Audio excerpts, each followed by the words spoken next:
Take back control. Stop letting algorithms decide your news. Get uncensored history and real knowledge to strengthen your mind, body, and spirit. Watch ad-free content now at iNeverKnewTV.com premium. There seems to be a rising interest in tracing African lineage, right? What do you think is driving the increased curiosity and connection to ancestral roots? That's a good question. So listen, I hope that there's an increase in people wanting to do this, right? So thank you for letting me know that there's an increase. But all jokes aside, I think I think it's a basic fundamental need. This to me is not a trend. This to me is not something that's nice to know.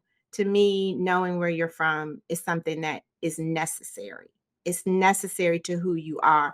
Everybody who's watching your show knows the concept of Sankofa. You have to go back and get it in order to look forward. We don't know who we are if we don't know where we're from. And there is no way for us to know where we're from, unfortunately, prior to slavery without our genetics. And so uh, I think people are probably waking up to a fundamental need. However, I do think that there have been cycles, and I think that we're in the midst of a cycle, given the political landscape that's here in the United States. It's forced and the attack on DEI, the attack on Black history, the goal of complete erasure of our historical existence, and they'd probably be happy if we weren't here at all. But it's forcing people to reckon with who they are, and it's forcing people to think about who they are.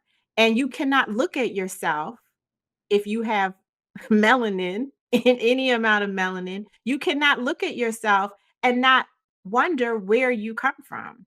And so I think these times are these social times are causing this increase in people asking themselves the question and believing that they have the right to know, because this is a birthright. Again, it's not just something that's cute or curiosity. It's your birthright to know where you're from.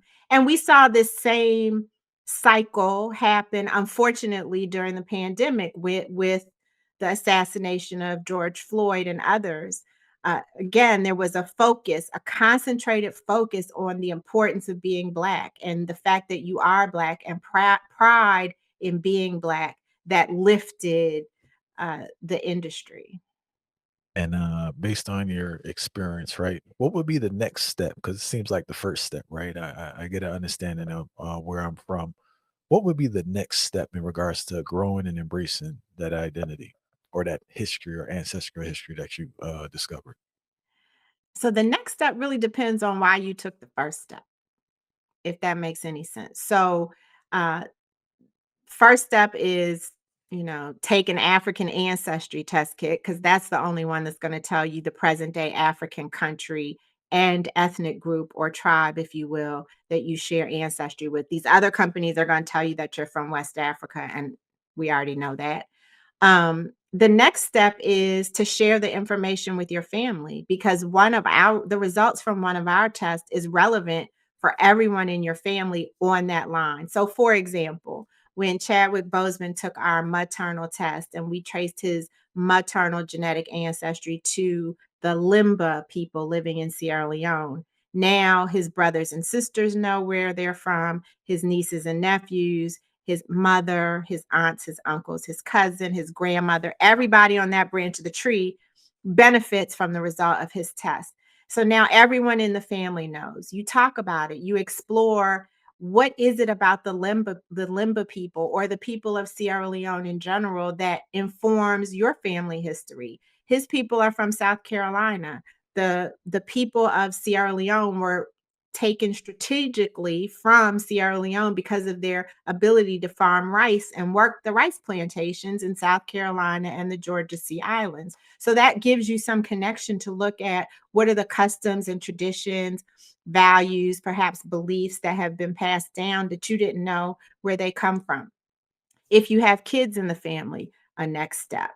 Incorporate this into their education when there's Ancestry Day at school, when there's International Day at school, when there's any project about another country, they get to use where they're from. They don't have to randomly pick an African country, grab some kente cloth and rep Ghana, for example, because that's familiar. Nothing wrong with that. But when they can say, this is where I'm from, we research has shown that there's a positive impact on their personal development, their psychological development.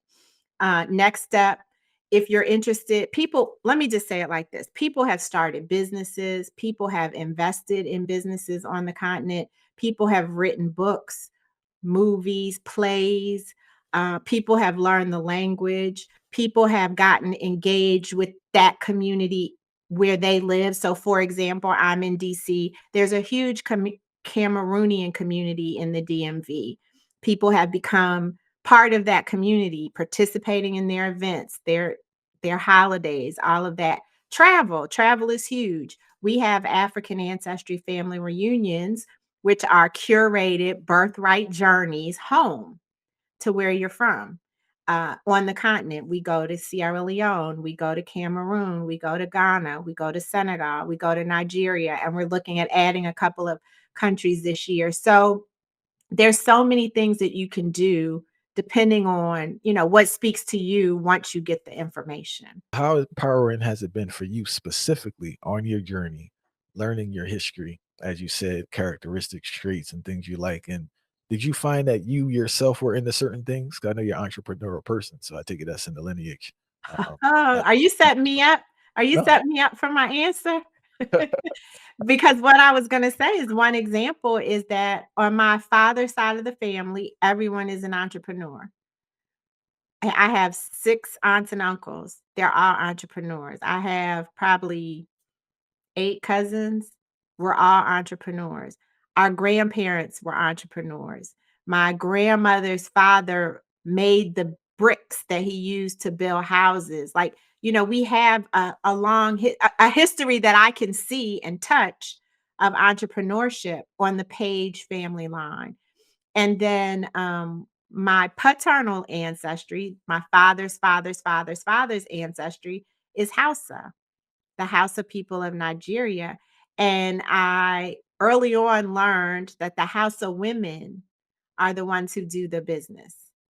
They handle the business in the culture. And that gave me goosebumps to learn that, because it was like, wow, okay, so literally this is in my DNA.